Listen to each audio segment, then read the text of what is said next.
بنی اسرائیل کے اندر ہمیشہ نبی اور بادشاہ موجود رہتے تھے۔ ایک وقت ایسا آیا کہ بنی اسرائیل میں کوئی نبی نہیں تھے، اور بنی اسرائیل کا جو اپنا علاقہ تھا نا وہ ملک شام ہے، تو قوم عمال کا ایک قوم تھی اور بڑے سخت گیر لوگ تھے۔ انہوں نے بنی اسرائیل والوں کے ساتھ لڑائی کی، جہاد کیا اور انہیں ان کے علاقے سے نکال دیا۔ اور کچھ حضرت یوسف علیہ السلام کے زمانے میں ویسے بھی ایک بہت بڑی تعداد جا کے مصر میں آباد ہو گئی تھی۔ اب یہ ہوا کہ ان کے پاس کوئی بادشاہ نہیں ہے، یہ بار بار دعا کرتے ہیں، التجا کرتے ہیں، تو اللہ تعالیٰ نے ایک پیغمبر انہیں عطا کیے جن کے مختلف نام کتابوں میں ہیں۔ صدر الافاضل رحمۃ اللہ علیہ نے تفسیر خزائن العرفان کے اندر ان کا نام حضرت شمویل علیہ السلام لکھا ہے۔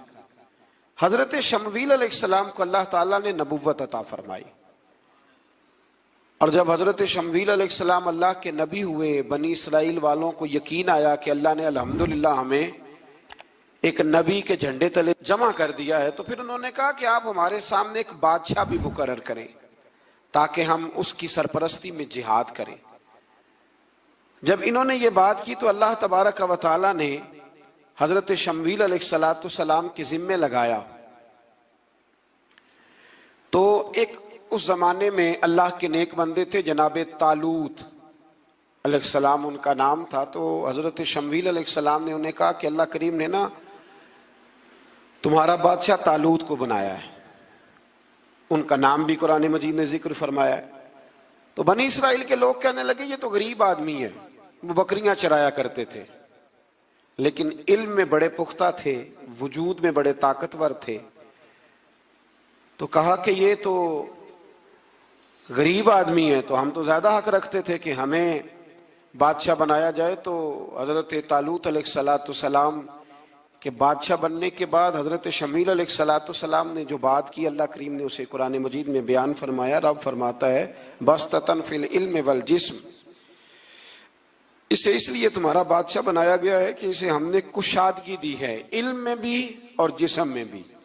بڑے ماشاءاللہ موٹے تازے تھے، وجود بڑا طاقتور تھا۔ کچھ موٹے تازے ہوتے ہیں پر طاقتور نہیں ہوتے، موٹے تازے بھی تھے اور طاقتور بھی تھے۔ فرمایا کہ وجود میں بھی طاقت ہے اور علم میں بھی اللہ نے انہیں وسعت عطا فرمائی۔ تو بنی اسرائیل والے کہنے لگے جی نہیں جی کوئی بندہ اور آ جائے، یہ ہمارا بہت بڑا مسئلہ ہے نا جی، ہر ایک کی مرضی کی نہ تو بات ہو سکتی ہے اور نہ ہر بندہ ہر ایک کی مرضی پر پورا۔ کہنے لگے نہیں جی کوئی اور ہونا چاہیے تھا، ہمیں کیسے پتا چلے گا کہ اللہ نے مقرر کیا ہے؟ بڑی خاص بات ہے، اس کو سمجھیے گا، یہ سارا مضمون آپ کو ملے گا اسی پارے کے آخر میں، آپ پڑھیں گے نا جی تو یہ سارا مضمون آپ کو ملے گا، اور آپ اگر سرسری نظر سے بھی اس کا مطالعہ کریں گے نا جا کے قرآن شریف کھول کے 15ویں سے 16ویں رکوع میں، آپ خوش ہوں گے کہ آپ کتنے اچھے نظریے اور عقیدے کے ماننے والے ہیں۔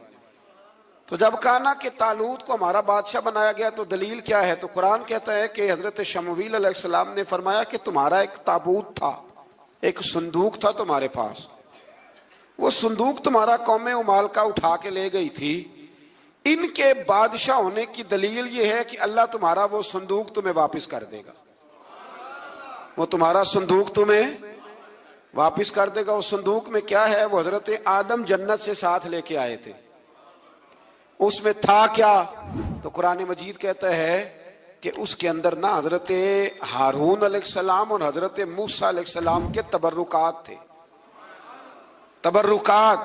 کل میں ایک مولوی دیکھ رہا تھا بیچارہ، ایک بندہ نا مسجد نبی کے ساتھ غلاف اور شاید کوئی کفن تھا، وہ مسجد نبی کی دیواروں سے مس کر رہا تھا، تو وہ کہہ رہا تھا نہیں اس سے کیا ہوتا ہے، تبرک کوئی چیز نہیں، اچھے اعمال کی وجہ سے بندہ بخشا جائے گا۔ میں نے کہا تو مجھے ملے تو میں تجھے بخاری کھول کے دکھاؤں کہ حضرت عبد الرحمن ابن عوف جنہیں حضور نے قطعی جنتی کہا، حضور کے وجود پر کرتا دیکھ کے کہنے لگے حضور بڑا ہی سونا لگ رہا ہے، تو فرمایا تجھے چاہیے حضور مل جائے تو کیا ہی بات ہے۔ نبی پاک نے عطا کیا تو صحابہ کہنے لگے عبد الرحمن آپ کو تو ضرورت نہیں تھی، آپ کے پاس تو بڑے لباس ہیں، تو یہ کرتا حضور نے قبول کر لیا، کوئی لے کے آیا اور آپ نے مانگ لیا، تو وہ رو پڑے، کہنے لگے پہننے کے لیے نہیں مانگا، یہ حضور کے جسم سے لگ گیا ہے، میں نے کفن بنانے کے لیے مانگا ہے۔ تو کہتا ہے حضور کے تبرک میں خیر کوئی نہیں۔ اور آپ یقین کریں ان لوگوں پہ حیرانگی ہے. ہم نے بھی مرنا ہے نا جی, بڑی جلدی قبر میں جانا ہے, وقت کا کچھ پتہ نہیں, لیکن اتنے اندھے ہو کر لوگ چیزوں کو دیکھتے ہیں اور اس تیزی کے ساتھ گمراہی پھیلاتے ہیں. مجھے باقاعدہ کسی نے ویڈیو بھیجی اور کہنے لگا جی دیکھیں کتنی اچھی بات کر رہا ہے, لوگوں کو سمجھائیں. تو میں نے کہا نہیں, اس کو سمجھانے کی ضرورت ہے. اور میں نے اس کو دیکھا ہے, وہ جو لال رومال والا, میں نے دیکھا ہے وہ ڈھونڈ ڈھونڈ کے جاہلوں کو پکڑتا ہے, تلاش کرتا ہے, اور اگر کوئی مل جائے بات بتانے والا تو پھر وہ خود پکڑا جاتا ہے, اور کئی دفعہ پکڑا گیا تو نکل گیا ہے. اللہ تعالی ہمیں سمجھنے کی توفیق دے. ہم سیانے ہو جائیں تو یہ دور دور تک نظر نہیں آئیں گے انشاءاللہ. تو وہ تابوت آئے گا, بنی اسرائیل والوں سے کہا تابوت میں کیا تھا سن لو, اور یہ قرآن مجید ہے. آج میری ماننا یہ 15 میں سے 16واں رکوع ضرور ہی پڑھنا کہ وہ آخر تابوت میں کیا تھا, کھولنا ذرا. قرآن مجید کہتا ہے کہ حضرت موسیٰ علیہ السلام اور حضرت ہارون کے تبرک تھے. تو تبرک کیا تھے؟ تمام مفسرین نے لکھا ہے کہ حضرت موسیٰ کا ایک کرتا تھا, ایک ڈنڈا تھا, جوتے تھے, اور جناب ہارون علیہ السلام کا امامہ شریف تھا, اور تورات کی کچھ تختیاں تھی. تو اس کا فائدہ کیا تھا؟ اس تابوت کا فائدہ یہ تھا کہ بنی اسرائیل والے جب اپنے دشمنوں سے لڑتے تھے, تابوت سامنے رکھ کے دعا مانگتے تھے, اللہ انہیں کامیابی عطا کر دیتا تھا. تو قوم عمالقہ کو بھی پتہ چل گیا کہ صندوق میں کچھ ہے جس کی وجہ سے یہ کامیاب ہو جاتے. وہ صندوق اٹھا کے لے گئے. اب ان کی کم بختی یہ, کم نصیبی یہ کہ انہوں نے جا کے اسے روڑی پہ پھینک دیا. جب روڑی پہ پھینکا تو ان کے اندر بیماریاں آ گئیں, وبائیں پھوٹ پڑی, مرنے لگے, وجود پھولنے لگا. پھر ان کے دلوں میں بات آئی کہ یہ ہم نے اس صندوق کی بے ادبی کی ہے. صندوق میں کیا ہے؟ تبرکات. ہمیں کہتے ہیں جی نالین کا نقشہ کیوں لگایا ہے؟ تمہارے تو بزرگوں کا عقیدہ ہے سر پہ رکھنے کو مل جائے اگر نقش نالے پاک حضور تو پھر کہیں گے کہ ہاں تاجدار ہم بھی ہیں. تو کہا کہ اس کے اندر یہ تبرکات تھے. انہیں بھی سمجھ میں آئی تو انہوں نے نا بیل گاڑی منگائی اور وہ صندوق اٹھا کے اس کے اوپر رکھ دیا. اب کیا ہوا؟ قرآن کہتا ہے کہ فرشتوں نے نا اس صندوق کو وہاں سے اٹھایا. مفسرین نے لکھا اس کا معنی یہ بھی ہو سکتا ہے کہ اس بیل گاڑی کو ڈائریکشن پہ لگایا. ادھر سے حضرت شمویل علیہ السلام نے جناب طالوت کو بادشاہ بنا دیا, اور ادھر سے وہ صندوق چل پڑا. کہا بھئی ہم ان کو کیسے بادشاہ مانے؟ تو فرمایا بادشاہ اس طرح مانو گے کہ تمہارا وہ صندوق آ جائے گا. اور قرآن کہتے ہیں اس صندوق میں تمہارے دلوں کا سکون ہے, اس میں تمہارے دلوں کا. اور بھائی ہماری تو کوشش ہوتی ہے بزرگوں سے کوئی چیز مل جائے, اللہ والوں کا کوئی تبرک ہمارے ہاتھ آ جائے. تو وہ صندوق آ گیا, یہ مان گئے. اب جہاد کرنے نکلے تو لڑنا تھا جالوت کی قوم کے ساتھ. وہ بڑا سخت آدمی تھا, 3 من سونا اس نے وجود پہ پہنا ہوتا تھا. اس کی قوم سے لڑنا ہے, ٹوپی بڑی تگڑی پہنی ہوتی تھی لوہے کی. اب کون لڑے؟ ایک نوجوان تھے جن کا نام تھا داؤد علیہ السلام. وہ بھی بکریاں چرایا کرتے تھے. اور جن دنوں حضرت طالوت نکلے نا اپنی قوم کو لے کر جالوت کے خلاف لڑنے, تو حضرت داؤد بھی شامل ہو گئے. اللہ جب کسی کو نوازتا ہے نا تو پھر خاص ہی کرم نوازی کرتا ہے. مفسرین نے لکھا جب یہ جا رہے تھے نا, وہاں جا رہے تھے تو رستے میں انہیں 3 پتھر مل گئے. انہوں نے وہ تینوں پتھر اٹھا لیے. اس زمانے میں پتھر پھینکنے کے لیے چھوٹی چھوٹی لوگوں کے پاس چیزیں ہوا کرتی تھیں. اس کو کوپھن بھی لوگ کہتے تھے, منجنیک, اس کو سامنے رکھ کے پھر بنائی گئی. تو آپ کے پاس بھی وہ آلہ تھا جس سے دشمن پر پتھر مارے جاتے تھے. تو آپ وہ مشین لے کر, وہ آلہ لے کر وہاں پہنچے ہوئے تھے. 3 پتھر آپ کے پاس تھے. آپ فرماتے اس دن میں بڑا بیمار تھا, اتنا بیمار تھا کہ میرا رنگ پیلا ہو گیا. اب وہ جالوت کے سامنے کوئی نہیں جاتا تھا. تو جناب طالوت کہنے لگے کہ جو جالوت کو مارے گا نا, یعنی ان کے بادشاہ کو اس قوم کے, تو میں اسے اپنی آدھی سلطنت بھی دے دوں گا اور اپنی بیٹی کا نکاح بھی اس کے ساتھ کر دوں گا. دیکھیں اللہ نوازتا ہے تو کس انداز میں نوازتا ہے. تو حضرت داؤد کہتے ہیں وہ دور کھڑا تھا تو میں نے نا 3 پتھر مارے. بھئی ہمت کرنا تو ہمارے ذمہ ہے کہ نہیں؟ میری ملت کا جوان کہتا ہے میں نے کرنا کرانا کچھ نہیں. یعنی اگر آپ کہیں نا کچھ کرو تو پھر وہ کوئی کام کرنے کی مطلب معاملہ. وہ مجھے کل ایک سنگی کہہ رہے تھے, کہنے لگے جی اللہ کے فضل سے کچھ بھی نہیں کرنا پڑا, مرشد نے نظر کر دی. میں کہا مینوں ملن گے تو میں انہوں سمجھاواں گا کہ کچھ کرا کے نظر کریا کرو, کیونکہ میرے وہ دوست ہیں, میں انہیں جانتا ہوں. نظر میں بڑا کچھ ہوتا ہے, لیکن اللہ بھی تو بندے پہ بڑی نظر رحمت کرتا ہے نا. لیکن کہتا ہے 5 نمازیں پڑھ, رمضان کے روزے رکھ, زکوٰۃ فرض ہو تو ادا کر, یہ سارے کام کر, سچ بول, دیانتداری کر, پھر میں اپنے فضل سے تجھے جنت عطا کروں. تو یہ جو رویہ ہم نے بنایا یہ درست نہیں. تو فرماتے ہیں 3 پتھر میں نے مارے, اللہ نے اتنا فضل کیا کہ وہ بھی مر گیا, اور اس سے چھو کے میرے پتھر آگے بڑھے تو اس کی فوج کے 30 آدمی بھی مر گئے. 3 پتھروں سے 31 بندے اللہ نے مار دیے. فرماتے اس لیے کہ ہاتھ میرے تھے اور طاقتیں میرے رب کریم کی تھی. تو حضرت داؤد علیہ السلام کے حصے میں جناب طالوت کی صاحبزادی بھی آئیں, آدھی سلطنت بھی آئی. کافی سال حضرت طالوت حیات رہے, پھر ان کا وصال ہو گیا, تو ساری سلطنت حضرت داؤد کو ملی, اور پھر اللہ تبارک و تعالیٰ نے انہیں نبوت بھی عطا فرمائی. یہ دنیا میں واحد پیغمبر ہیں جو بیک وقت نبی بھی تھے اور بادشاہ بھی تھے. اور پھر اللہ نے فضل فرمایا, انہوں نے بڑی بڑی فتوحات کی. اور پھر حضرت داؤد کے صاحبزادے کا نام حضرت سلیمان علیہ السلام, پھر ان کے صاحبزادے کا نام حضرت. تو یہ ہوا کیسے؟ یہ سارا کچھ اللہ تبارک و تعالیٰ کے فضل سے ہوا, اس کے کرم سے ہوا. اب اس واقعہ سے ہمیں کیا پتہ چلتا ہے؟ ہمیں یہ پتہ چلتا ہے کہ رب جب فضل فرمائے نہ کسی پہ بھی, تو ہمیں اس بندے کو دیکھ کے راضی ہونا چاہیے, کوئی شکوہ نہیں کرنا چاہیے. اور دوسری بات یہ سمجھ لینا چاہیے کہ حکومتیں, مال, دولت یہ صرف سیاستوں سے نہیں ملتی, یہ خدا کے فضل سے ملتی ہے. اور یہ بھی سمجھ لینا چاہیے کہ جو بزرگوں کے تبرکات ہوتے ہیں ان کی کیا ہی بات ہوتی ہے. جس سے بچے والے کے دلوں کے اندر کجی پیدا ہو. رشتے کرانے والے کو کہا جاتا ہے کہ ہم نے کار بھی دینی ہے, یہ بھی بتا دینا رشتے والوں. بچے کی ماں کو سونے کی بالیاں بھی ڈالیں گے, تو یہ داستانیں کیوں سناتے ہو؟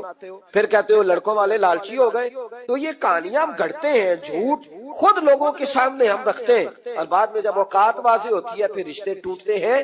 رشتے جھوٹ پر قائم ہو تو قائم ہو جاتے ہیں, پر قائم رہتے نہیں, وہ ٹوٹ جاتے ہیں.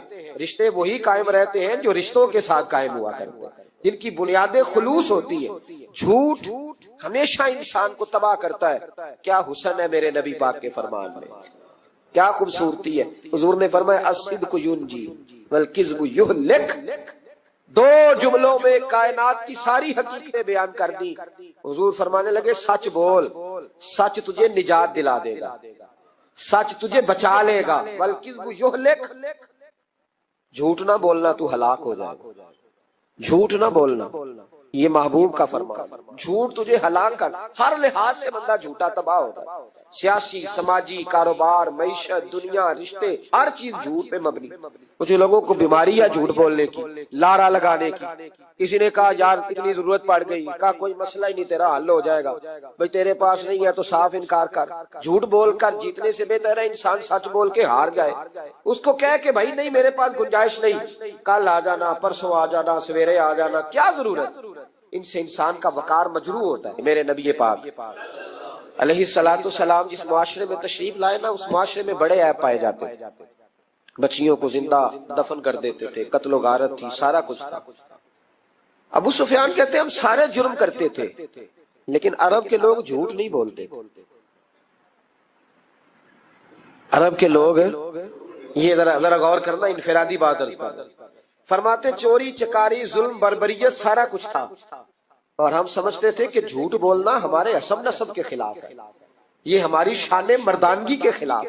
ہم کہا کرتے تھے کمزور لوگ جھوٹ بولتے ہیں, بزدل لوگ جھوٹ بولتے ہیں. جو لوگ حسب نسب والے ہوتے ہیں, کردار و عمل والے ہوتے ہیں, سردار ہوتے ہیں, جن کا پیچھے کوئی بیک گراؤنڈ ہوتا ہے, وہ لوگ کبھی جھوٹ ہے. میرے نبی پاک علیہ السلام کا فرمان ابو داؤد شریف میں موجود ہے. ایک صحابی نے کہا یا رسول اللہ بخل بڑی بری چیز ہے, کیا مومن بخیل ہوتا ہے؟ نبی پاک صلی اللہ علیہ وسلم نے فرمایا ہاں کبھی کبھی مومن کنجوسی کرتا ہے, ہو جاتی ہے, اگرچہ نہیں ہونی چاہیے. یا رسول اللہ مومن بزدل بھی ہوتا ہے؟ فرمایا ہو جاتا ہے. عرض کیا یکون المومن کذابا, یا رسول اللہ مومن جھوٹا بھی ہوتا ہے؟ فرمایا قال لا، مومن سب کچھ ہو سکتا ہے پر مومن جھوٹا ہو سکتا، مومن جھوٹ بول سکتا، جھوٹ نہیں اس کی زبان سے نکلتا، یہ مومن کی شان ہی نہیں۔ عرب کے لوگ کہتے ہیں کہ جھوٹ ہماری مردانگی کے خلاف، ہمارے تو ملک میں جتنا بڑا جھوٹا ہوتا ہے اللہ ماشاءاللہ اتنا وہ بڑا قد کر جاتا ہے، جس کو ہمارے ملک میں لوگوں نے سیاست نام ہی جھوٹ کا سمجھا۔ ٹی وی پہ بیٹھ کر بہت بڑی جماعت کا بہت بڑا سربراہ کہتا ہے فلانا کام 6 مہینے میں ہو جائے گا، ناراض ہو گئے آپ لوگ؟ چلو جو کوئی گل نہیں، بہت بڑی بات، 6 مہینے میں ختم، ٹھیک ہو جائے گا آپ کا مسئلہ۔ 6 مہینے کے بعد جب پوچھا جاتا ہے تو کہتے ہیں سیاسی بیان تھا، رات گئی تو اتنا ظلم، شرم ہی نہیں آئی۔ ابو سفیان کہتے ہیں کہ نبی پاک صلی اللہ علیہ وسلم کے جب کچھ صحابہ چلے گئے نا ہجرت کر کے حبشہ کی طرف، تو حبشہ کے نجاشی بادشاہ نے مسلمانوں کو بھی بلایا اور پیچھے سے جو قریش لینے گئے انہیں بھی بلایا، بات چیت ہو گئی تو اس کے دل میں خیال آیا کہ میں کسی سردار سے نہ پوچھوں بات کیا ہے۔ ابو سفیان کہتے ہیں میں تجارت کی غرض سے حبشہ گیا ہوا تھا، تو نجاشی بادشاہ کے کچھ لوگ آئے اور مجھے لے گئے، کہنے لگے بادشاہ بلاتا ہے، کہتے میں سردار تھا۔ بادشاہ نے جب بلایا تو اس نے نبی پاک علیہ السلام کے بارے میں مجھ سے سوال و جواب شروع کیے، تو میں نے وہ رٹی رٹائی گردان جو سارے پڑھا کرتے تھے وہ میں نے پڑھ دی کہ معاذ اللہ جادوگر ہے، ساحر ہے، کاہن ہے، لڑائیاں کرا دی، نیا مذہب لے آئے، معاذ اللہ وہ جو گردان عرب کے لوگوں نے، ابو جہل نے، ابو لہب نے رٹی ہوئی تھی میں نے سنا دی۔ کہتے اس نے ایک سوال پوچھا، اس نے کہا چل ابو سفیان جو تو کہتا ہے ٹھیک ہی کہتا ہوگا معاذ اللہ، لیکن یہ بتا کہ کیا کبھی انہوں نے جھوٹ بھی بولا ہے؟ کیا انہوں نے کبھی، بہت بڑی بات ہے اس کو سمجھنا۔ ابو سفیان کہتے ہیں کہ میرے دل میں 1 منٹ کے لیے خیال آیا کہ میں جھوٹ بول دوں، کہہ دوں کہ وہ بولتے ہیں معاذ اللہ جھوٹ، لیکن پھر میرے اندر سے آواز آئی کہ تو قبیلے کا سردار ہے، اور جو مردانگی والے لوگ ہوتے ہیں ان کی زبانوں سے کچے جملے نہیں نکلتے، وہ جھوٹ نہیں بولتے۔ جو کسی منصب پر فائز لوگ ہوتے ہیں وہ ایسے ہی ان کی زبان ہر وقت چسکے کے لیے تھوڑا یہاں جھوٹ تھوڑا وہاں جھوٹ نہیں پھینکتی، وہ لوگ جھوٹے نہیں ہوتے۔ تو سردار ہے، تو چودھری ہے، تو سربراہ ہے، تو اہل ہے، تو منصب والا ہے، جھوٹ بولے گا؟ کہتے مجھے کہنے لگا سوچ کیا رہے ہو، بتاؤ کبھی جھوٹ بولا ہے؟ ابو سفیان کہتے ہیں میں نے فیصلہ کیا، میں نے کہا نہیں میں سردار ہو کے جھوٹ بولوں؟ کہتے ہیں میں فوراً بول پڑا، میں نے کہا وہ رشتے میں میرے بھتیجے لگتے ہیں، میرے سامنے آنکھ کھولی، میرے سامنے بچپن گزرا، میرے سامنے جوانی گزری، میرے سامنے شادی ہوئی، میں نے ان کی زندگی کے بڑے رنگ دیکھے، میں نے انہیں ماں سے بچھڑتے بھی دیکھا، دادا کی گود میں کھیلتے بھی دیکھا، پھر دادا کے جنازے پر بھی دیکھا، میں نے انہیں ہر حال میں دکھ اور سکھ میں دیکھا۔ کہنے لگا نجاشی سارے اختلاف اپنی جگہ پر میں نے اس رسول کو اس وقت بھی دیکھا جب مکے کے لوگ ہتھیلیوں پہ اٹھاتے تھے، اور آج بھی دیکھتا ہوں جب لوگوں نے پتھر اٹھائے ہوئے ہیں، میرا بھتیجا بھی ہے، میرا اپنا بھی ہے، میرا رائے کا شدید اختلاف بھی ہے، لیکن میں جھوٹ نہیں بولوں گا۔